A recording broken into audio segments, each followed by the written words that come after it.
Anjing, assalamualaikum warahmatullahi wabarakatuh. Waalaikumsalam warahmatullahi wabarakatuh.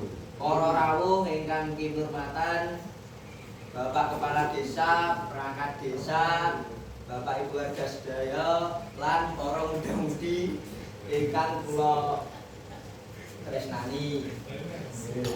Sepisanan sumangga kita ngaturaken puji syukur dumateng Gusti Allah Subhanahu wa taala awit kanthi rahmat lan hidayahipun kita saged kumpul bebarengan ing acara peringatan Hari Besar Nasional ing desa kita kanthi sehat lan bahagia.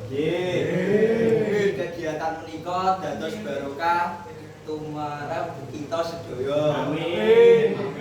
Ingkang kalih boten kesupen sholawat lan salam dumateng Kanjeng Nabi Muhammad sallallahu alaihi wasallam.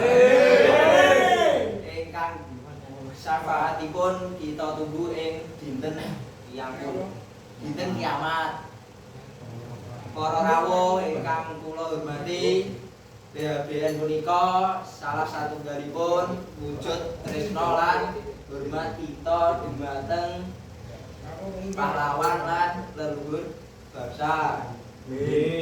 Ingkang sampun ngerbanaken jiwa raga kangge kemerdekaan lan kamakmuran bangsa Indonesia. Lumantar acara kaya mengkono kita bisa ngiringi lan nyemangati maneh rasa nasionalisme, rasa katresnan dumateng tanah air. Warga desa ingkang kula banggaken, sanajan kita manggon ing desa nanging semangat nasionalisme lan rasa kebanggaan tetap kedah kita rawat. BHBN ing desa namung acara seremonial nanging dados ajang kanggo ngutamakaken guyub rukun, gotong royong lan ngelingaken generasi enom supaya tansah ngajeni perjuangan para pahlawan. Kita saged ngisi BHBN kanthi kegiatan positif kados lomba, kerja bakti lan pagelaran seni. Beberapa kanggo para pahlawan. Kegiatan menika boten namung nyenengaken nanging ugi ndadekake hubungan antar warga saya erat. Para rawuh sedaya ugi kanthi BHBN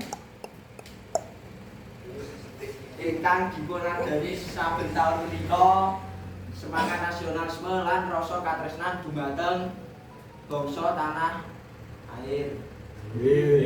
Boten ngantos kita lali parang jasa lan para pahlawan lan sejarah perjuangan bangsa Indonesia.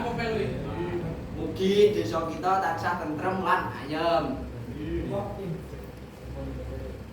Cekap semanten ingkang saged kula aturaken bobile wonten kelepatan atur solah saha bawa penggalih ingkang boten marani pengalih. Kula nyuwun agunging pangaksami. Mekaten ugi matur nuwun. Wassalamualaikum warahmatullahi wabarakatuh. Waalaikumsalam.